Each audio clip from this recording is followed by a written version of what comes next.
Welcome back BL lovers. Episode की starting में जेड और कामिन किस कर रहे होते हैं। फ्लो में जेड एक स्टेप आगे जाने लगता है। कामिन उसका हाथ रोक लेता है और आराम करने का बहाना करके वहाँ से चला जाता है। कामिन अपने रूम में आकर जो कुछ हुआ उसके बारे में सोचकर एम्बेरस होने लगता है और यही सेम हालत जेड की भी हो रही होती है। जेड खुद से कहता है ज्यादा मत सोच, कोवर्कर्स के बीच एक्सीडेंटली किस होता ही रहता है। अगले दिन जेड शावर लेके फ्रिज से कुछ निकाल रहा होता है, तभी कामिन वहाँ आ जाता है और उसे बिना कपड़ों के देखकर कहता है मैं काम पर जा रहा हूँ। जेड कहता है कम से कम पहले कुछ खा तो लो, जे ने इतना सब लाया है। उसके बाद जे अच्छे खाने की प्लेट खुद लेता है और सिर्फ ब्रेड की प्लेट जेड को देता है। जेड कहता है ये क्या है? जे कहता है ब्रेकफास्ट है। जे कहता है मुझे सिर्फ यही क्यों मिलता है? जे कहता है बस यही है। फिर जे कामिन से पूछता है क्या तुम्हारी चोट सही हो गई? कामिन कहता है हाँ। जेड कहता है तुम दोनों बहुत क्लोज लगते हो। कामिन उसे नीचे से पैर मारता है। जे कहता है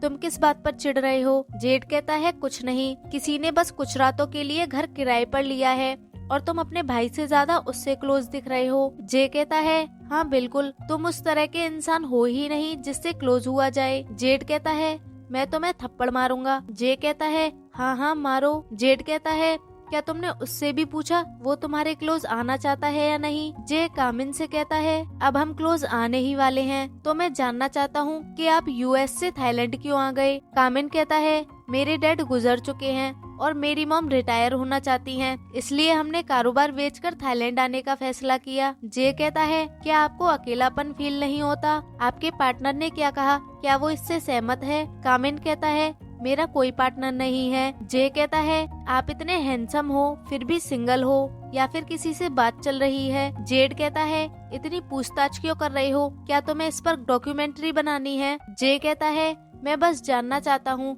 पुलिस वाले की डेली लाइफ कैसी होती है। तुम खुद को देखो, पूरा दिन बस काम करते रहते हो, मैंने कभी तुम्हें किसी को डेट करते नहीं देखा। फिर कहता है अरे हाँ तुम्हारे पास तो यू है, क्या तुम दोनों डेट कर रहे हो? जेड उसे मारकर कहता है दूसरों के मामले में दखल मत दो। फिर पूछता है आज कहाँ जा रहे हो? जे कहता है कैंपस, मेरा प्रेजेंटेशन है। जेड कहता है तुम नहीं जा रहे। जे पूछता है क्यों? ये ग्रेड्स हैं तुम्हें पता है ना? जे कहता है मुझे तुम्हारी फिक्र है, तुम्हारे लिए क्या इम्पोर्टेंट है, तुम्हारे ग्रेड्स या तुम्हारी लाइफ? उसके बाद जेड जे को अपने साथ पुलिस स्टेशन ले आता है और कहता है कोई जगह देखकर बैठ जाओ, किसी को परेशान मत करना, लोग यहाँ काम कर रहे हैं। जे कहता है पहले मैं नीचे जाकर कॉफी लेकर आऊंगा। फिर कामिन से पूछता है क्या आपको कुछ चाहिए? कामिन कहता है नहीं। जेड कहता है मुझसे नहीं पूछोगे। जे वहाँ से चला जाता है। जेड कामिन से पूछता है क्या तुम ऐसा ही दिखावा करने वाले हो जैसे कुछ हुआ ही नहीं? कामिन कहता है कुछ भी तो नहीं हुआ। जेड कहता है कामिन कहता है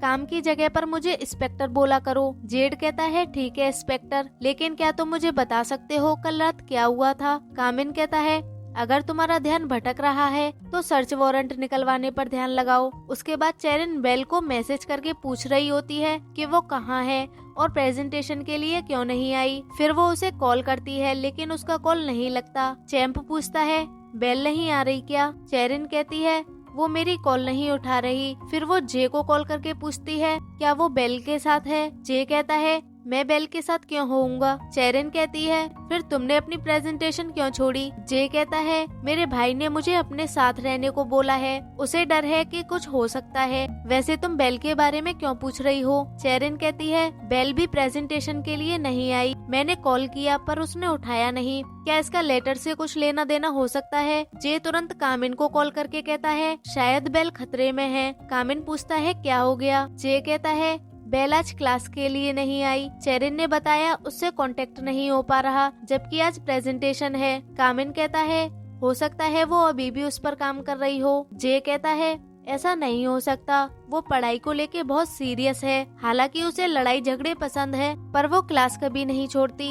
उसके बाद सब लोग बेल के रूम पर आते हैं। कामिन दूसरे कॉप से पूछता है कोई गड़बड़ दिखी क्या? कॉप कहता है नहीं, मैं कल रात से निगरानी कर रहा हूँ कोई गड़बड़ नहीं हुई। जे कहता है जल्दी ऊपर चलो। सब लोग ऊपर जाने लगते हैं, लेकिन जेड जे को वहीं रुकने के लिए कहता है। उसके बाद जैसे ही वो लोग रूम में आते हैं, एक अजीब सी स्मेल आती है। जब वो लोग बाथरूम में जाते हैं तो वहाँ का नजारा देखकर शॉक्ड हो जाते हैं। उसके बाद फॉरेंसिक टीम आकर वहाँ की जांच पड़ताल करती है। टीम मेंबर बताती है यहाँ बेल के अलावा किसी और के फिंगरप्रिंट और फुटप्रिंट नहीं मिले। तभी डॉक्टर कामिन के पास आता है। कामिन उससे कहता है आज का दिन बहुत लंबा होने वाला है। डॉक्टर कहता है आपके लिए तो कुछ भी करूँगा। कामिन कहता है मेरे लिए कुछ करने की जरूरत नहीं है, बस अपनी ड्यूटी करो और सच का पता लगाओ। डॉक्टर शर्मिंदा होकर कहता है ठीक है। फिर उसे एक मास्क देते हुए कहता है इसे पहन लो, कहीं अंदर कोई खतरनाक पदार्थ न हो। तभी जेड खांसने लगता है। कामिन कहता है ये मास्क पहन लो। जेड कहता है क्या तुम्हें मेरी फिक्र हो रही है? कामिन कहता है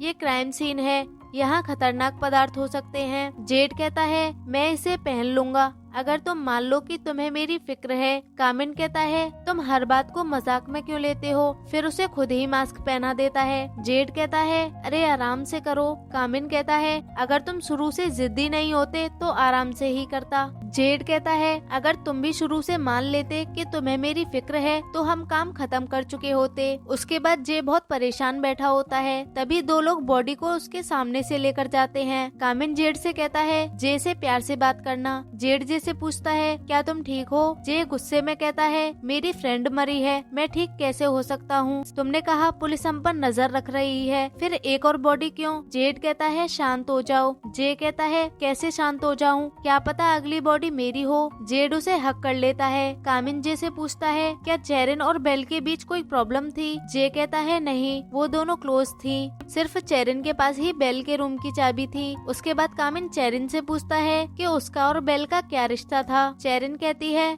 हम दोनों दोस्त थे। कामिन कहता है क्या अपनी फ्रेंड के बारे में हमें कुछ बता सकती हो? चेरिन कहती है बेल पढ़ाई को लेके बहुत सीरियस थी, लाइफ में उसे दो ही चीजें पसंद थी, पहली पढ़ाई और दूसरी लोगों को पीटना। फिर एक फ्लैशबैक दिखाया जाता है जहाँ बेल एक लड़की को पीट देती है। चेरिन कहती है वो जुबान की तेज थी और लड़ाई में माहिर थी, जब भी हमारे ग्रुप में कोई परेशानी होती सिर्फ वही हमारे लिए आवाज उठाती थी, लेकिन कभी कभी वो लापरवाह हो जाती थी। तभी एक और फ्लैशबैक दिखाया जाता है, कुछ लड़कियां मिलकर बेल को पीट देती हैं। चेरिन कहती है बेल हमेशा कहती थी वो कुछ भी हो सकती है पर इज्जत कभी नहीं। जे बताता है एक रात बेल ने हमें उसे उसके कॉन्डो पर छोड़ने को बोला। जब हम वहाँ पहुँचे तो उसने कहा इंजन और लाइट्स बंद कर लो। फिर एक औरत बाहर आई, बेल ने उस पर एसिड डाल दिया। जेड कहता है क्या तुम्हें पता है अगर वो तुम पर आरोप लगाती तो तुम पर भी उसके साथी होने का आरोप लगता। जे कहता है मैं जानता हूँ, मैंने सोचा नहीं था बेल ऐसा कुछ करेगी, सब कुछ बहुत जल्दी हुआ, मुझे लगा मैंने अपनी पूरी कोशिश की। चेरिन बताती है बेल ने मुझे कल रात भी मैसेज किया था लेकिन मुझे समझ नहीं आया उसका क्या मतलब था। मैंने उसे आज सुबह कॉल किया लेकिन उसने उठाया नहीं। चेरिन अपना फोन दिखाते हुए कहती है मैं सच बोल रही हूँ, प्लीज मेरा विश्वास कीजिए। उसके बाद वो लोग फुटेज चेक करते हैं। पाई कहती है ये मामला भी ड्रिंक मी मामले जैसा ही है, 1 और 2 के बीच सारे कैमरे खराब हो गए। तभी जेड एक कार को नोटिस करता है जिसमें डैश कैम लगा हुआ था। जेड पाई से उस कार के कैमरे की फुटेज लाने के लिए कहता है। थोड़ी देर बाद पाई डैश कैम फुटेज लेकर आती है, जिसे देखने पर पता चलता है कि अपराधी चश्मा पहनता है। उसके बाद दोनों कैबिन में आते हैं। कामिन कहता है तुम मेरा पीछा क्यों कर रहे हो? जेड कहता है क्या अब तुम मेरी तारीफ भी नहीं करोगे? कामिन कहता है किस लिए? जेड कहता है मैंने संदिग्ध के बारे में सुराग ढूंढने के लिए इतनी मेहनत की, क्या तुम एक बार भी मेरी तारीफ नहीं करोगे? कामिन कहता है क्या तुम 3 साल के हो जो तुम्हें तारीफ चाहिए? लेकिन फिर उसकी चिन पकड़कर कहता है तुमने अच्छा काम किया। जेड उसका हाथ हटाकर कहता है मैं डॉग नहीं हूँ। कामिन कहता है तुम्हें खुश करना मुश्किल है। जेड कहता है सच कहूँ तो मुझे तारीफ नहीं चाहिए थी, मैं बस कोशिश करना चाहता था। पहले लगा तुम मुझसे बात नहीं करोगे लेकिन मुझे पता था तुम खुद को मुझसे बहस करने से नहीं रोक सकते। फिर उसके क्लोज होकर कहता है मैंने पहले ही बोला था मेरा मुंह अच्छे से काम करता है। दोनों किस करने ही वाले होते हैं, लेकिन जेड कहता है अगर तुम इसे हैंडल कर सकते हो तो बस सहन करो। उसके बाद डॉक्टर बताता है एसिड की वजह से कुछ जगह सफेद और काली पड़ गई हैं और पेट में भी सल्फ्यूरिक एसिड और हाइड्रोफ्लोरिक एसिड मिला है। कामिन कहता है वो कांच पर नकाशी वाला। डॉक्टर कहता है हाँ, आप तो बहुत होशियार हैं इंस्पेक्टर। कामिन कहता है किसी शरीर को भिगोने के लिए इतना एसिड कौन खरीदता है। डॉक्टर कहता है मौत का तरीका बहुत ब्रूटल है। जेड कहता है अपराधी ने शायद इतना एसिड काला बाजार से खरीदा होगा। कामिन कहता है और उसे केमिस्ट्री की काफी नॉलेज होनी चाहिए। डॉक्टर कहता है आगे के रिजल्ट भेजने के लिए क्या मुझे आपका नंबर मिल सकता है। कामिन कहता है आपके पास मेरा ईमेल है तो सही। डॉक्टर कहता है ईमेल उतना तेज नहीं है, अगर कोई काम आ गया तो मैं आपको तुरंत कॉल कर सकता हूँ। ईमेल तो बस एक टेक्स्ट है, मैं आपकी आवाज सुनना चाहता हूँ ताकि जान सकूँ आप क्या सोच रहे हैं। तभी जेड उसका फोन लेकर कहता है मेरा नंबर ले लो, इंस्पेक्टर बहुत बिजी रहते हैं, उनके पास तुम्हारी कॉल उठाने का टाइम नहीं है। उसके बाद ग्रुप चैट में बेल के मैरिट के लिए कोई इमेज बनाकर भेजता है और जे को इनवाइट करता है। उसके बाद चेरिन अपने घर लौट रही होती है, तभी उसे फील होता है कि वहाँ कोई था, पर वो इग्नोर करके अंदर चली जाती है। उसके बाद जेड और कामिन घर लौटते हैं। कामिन पूछता है डॉक्टर से तुम्हें प्रॉब्लम क्या है, हॉस्पिटल के बाद से तुम ऐसे ही हो और अब घर पर भी। जेड कहता है ये तो मुझे पूछना चाहिए, प्रॉब्लम से भागने वाला और जो कुछ हुआ उसके बारे में बात करने से मना करने वाला मैं नहीं तुम हो। तो बताओ क्या तुम मुझे किस करके भाग जाना चाहते थे। कामिन कहता है धीरे बोलो। जेड कहता है ये मेरा घर है। कामिन कहता है हम अकेले नहीं रहते। जेड कहता है क्या तुम्हें डर है कि जे सुन लेगा या फिर तुम्हें मेरे लिए कुछ फील ही नहीं होता। कामिन कहता है देखो तुम। जेड कहता है जो कुछ कहना है सीधे बोलो, हमने एक बार किस किया, ये कोई बड़ी बात नहीं है। मुझे ऐसे लोग पसंद नहीं जो साफ साफ नहीं बोलते। और घर किराए पर लेने वाली बात, कामिन कहता है हम इस पर बाद में बात करेंगे, पता है ना ये केस कितना सीरियस है। जेड कहता है बस एक साइन ही तो करना है, डिटेल तो तुमने पहले ही पढ़ लिए हैं। कामिन कहता है मैं फिर से ठीक से पढ़ना चाहता हूँ। जेड कहता है मैं 3 दिन देता हूँ, 3 दिन बाद मुझे दोनों चीजों का आंसर चाहिए, लीज का भी और किस का भी। कामिन कहता है ठीक है, अभी 3 दिन बाकी है, लेकिन जब हम ड्यूटी पर हों तो प्रोफेशनल रहना समझे। जेड कहता है बिल्कुल मैं कर सकता हूँ, तुम अपना देखो, तुम ही इसे हैंडल नहीं कर पाओगे। और वहाँ से चला जाता है। कामिन कहता है लगता है फिर से गुस्सा हो गया। उसके बाद सारे स्टूडेंट्स बेल के मेरिट के लिए आए होते हैं। कामिन कहता है ज्यादा लोग नहीं आए। जेड कहता है उसके पास्ट को देखते हुए ये तो होना ही था। कामिन कहता है उसके दोस्तों का ग्रुप का बॉन्ड काफी अच्छा है, बॉडी जब्त होने के बाद भी इन्होंने पहले सेरेमनी रखी है। फिर पूछता है फाई और तार की सेरेमनी का क्या हुआ। जेड कहता है उनकी फैमिली है, उन्होंने कर ली होगी। उसके बाद टोंकला सेरेमनी में आए लोगों से पैसे ले रहा होता है, तभी चेरिन उसे कहती है ऐसे टाइम पर भी तुम्हें पैसों की पड़ी है। टोंकला कहता है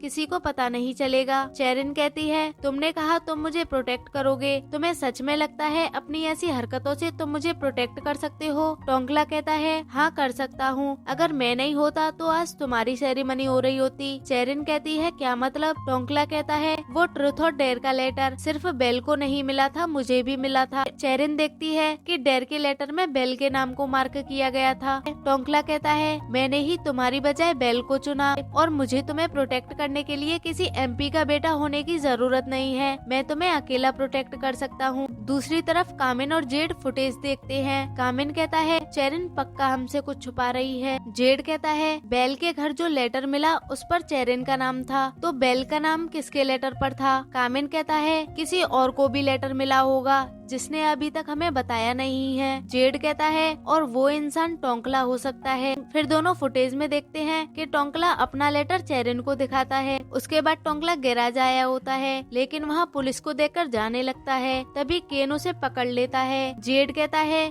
हमें कुछ चेक करना है। टोंकला कहता है क्या चेक करना है, मैं कल्प्रेट नहीं हूँ। तभी केन कहता है ये एक पेन ड्राइव मिली है मगर ये खाली है। कामिन टोंकला से पूछता है इस ड्राइव में क्या था। टोंकला कहता है जाके खुद पता कर लो। तभी जेड गुस्से में उसका कॉलर पकड़ लेता है। कामिन जेड को शांत रहने के लिए कहता है। कामिन टोंकला से कहता है तुम्हें अभी हमें बताने की जरूरत नहीं है, पर हर हालत में तुम्हें थोड़ी देर के लिए यहीं रहना पड़ेगा। केन उसे वहाँ से ले जाता है। जेड को टोंकला के बैग से लेटर मिल जाता है। तभी कामिन वहाँ एक कार को नोटिस करता जाता है। उसके बाद कामिन पुलिस स्टेशन आता है, वहाँ डॉक्टर भी आया होता है। डॉक्टर कामिन को स्नैक्स देते हुए कहता है, मुझे फिक्र हो रही थी आप थक गए होंगे, इसलिए मैं ये ले आया। कामिन के लेने से पहले जेड उसे ले लेता है। डॉक्टर कहता है चलो अंदर चलकर खाते हैं। फिर डॉक्टर कामिन को डेजर्ट प्लेट में निकाल कर देता है, लेकिन उसे जेड खा जाता है। डॉक्टर दूसरा निकालता है, जेड उसे भी खा जाता है। कामिन कहता है चलो काम की बात करते हैं। डॉक्टर कहता है आपको याद है हमें तार की बॉडी में केटामाइन मिला था। जेड कहता है मिरिन ने बताया बेल के रूम में भी हर जगह केटामाइन मिला था। डॉक्टर कहता है इस केस से पहले भी हमें दूसरी बॉडीज में केटामाइन मिला था। कामिन कहता है तो क्या ये वही किलर है? डॉक्टर कहता है मुझे ऐसा नहीं लगता, क्योंकि मौत का तरीका अलग है, लेकिन मुझे यकीन है कि ड्रग्स एक ही सोर्स से आए हैं। यहाँ जेड कुछ बकवास सा बोल देता है। कामिन कहता है थैंक यू डॉक्टर हमें बताने के लिए। डॉक्टर कहता है अगर आपको बुरा ना लगे तो क्या मुझे आपका नंबर मिल सकता है? जेड कहता है मुझे बुरा लगेगा, हम जल्दी में हैं, और कामिन को वहाँ से ले जाता है। कामिन बाहर आके पूछता है वैसे हम कहाँ जा रहे हैं? जेड कहता है मैं तुम्हें पेट्रोलिंग पर ले जा रहा हूँ। कामिन पूछता है कहाँ पर? जेड कहता है मुझे अभी अभी याद आया वो बच्चे कहाँ से ड्रग्स अरेंज करते हैं, तो हम वहीं जा रहे हैं। कामिन कहता है और टोंकला का क्या होगा, उससे कौन पूछताछ करेगा? जेड कहता है अरे हाँ ये भी तो है। कामिन कहता है ऐसा करो तुम और केन चले जाओ, मैं यहाँ का काम खत्म करके आता हूँ। जेड ठीक है बोलकर जाने लगता है। कामिन उसे रोकता है। जेड कहता है अब क्या है? कामिन कहता है अपना ख्याल रखना। जेड कहता है अगर तुम्हें मेरी फिक्र हो रही है तो सीधे कहो। कामिन कहता है हाँ मुझे तुम्हारी फिक्र है। जेड कहता है चलो फिर घर पर मिलते हैं। उसके बाद जेड वही स्टार्टिंग वाले लड़के को फिर से पकड़ता है और पूछता है कि ड्रग्स कहाँ से मिलते हैं। लड़का बताता है वाइल्ड हंट से। फिर केन उसे पुलिस स्टेशन ले जाता है। उसके बाद जेड वाइल्ड हंट जा रहा होता है, तभी कोई उसे टक्कर मार देता है। इधर कामिन को एक कॉल आता है। वो इंसान कहता है क्या तुमने कभी सुना है जिज्ञासा बिल्ली को मार देती है? कामिन कहता है कौन हो तुम? वो इंसान कहता है जानता हूँ तुम नए हो और तुम्हें ज्यादा जानकारी नहीं है, इसे एक सबक समझना, और कॉल कट कर देता है। तभी कामिन जेड की बहुत सारी मिस्ड कॉल्स देखता है। इधर एक बंदा जेड से कहता है मैंने सुना तुम मुझे ढूंढ रहे थे। ये बंदा अपना नाम सियोनजे बताता है। इधर कामिन केन से पूछता है जेड कहाँ है? जेड बताता है वो वाइल्ड हंट गए हैं। कामिन कहता है मुझे उसकी लोकेशन भेजो। कामिन लगातार जेड को कॉल करता है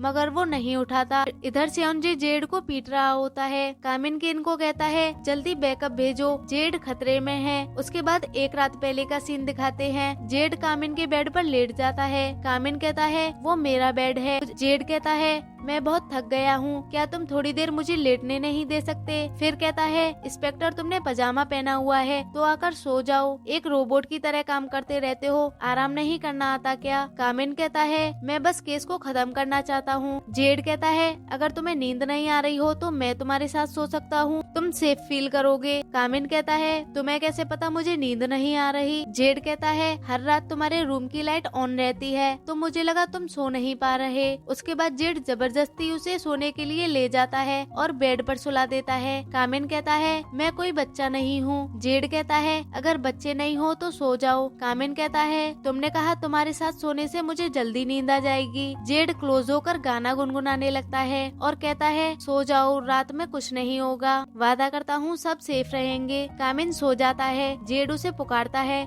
मगर वो जवाब नहीं देता तो जेड उससे चिपक कर सो जाता है और ये एपिसोड यही खत्म हो जाता है। वेल गाइज, एपिसोड अच्छा लगा हो तो लाइक कमेंट जरूर करना। मिलते हैं नेक्स्ट वीडियो में। Thanks for watching.